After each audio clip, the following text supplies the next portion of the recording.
3 minorenni kosovari minacciano con un taglierino 2 coetanei e li rapinano in pieno centro a Portogruaro. I carabinieri riescono a identificarli. Ed ora ci spostiamo a Portogruaro, abbiamo aperto parlando della rapina in villa, a Portogruaro invece in azione una banda di baby rapinatori kosovari, obiettivo dei loro coetanei. Pensavano di averla fatta franca con il loro rapido blitz in pieno centro a Portogruaro, ma non sapevano che alcune telecamere di sicurezza in Piazza della Repubblica li avevano filmati mentre aggredivano e minacciavano i loro coetanei armati di coltellino.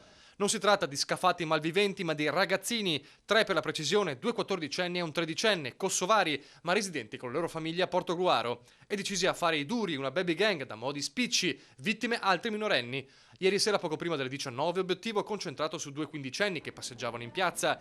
Li hanno avvicinati e sotto la minaccia del coltellino a serramanico si sono fatti consegnare tutto ciò che le loro vittime avevano, cioè appena 10 euro e un po' di tabacco per le sigarette.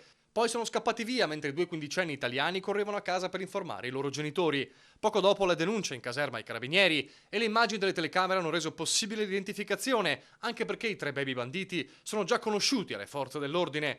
Poco dopo i militari si sono presentati nell'abitazione dei ragazzini, dove hanno trovato il misero bottino. Sono stati segnalati al Tribunale dei minori. Giovanissimi e già pronti a delinquere, fenomeno inquietante. Solo ieri gli stessi carabinieri di Portogruaro avevano denunciato altri 4 minorenni, stavolta italiani, per tentato furto in un cantiere.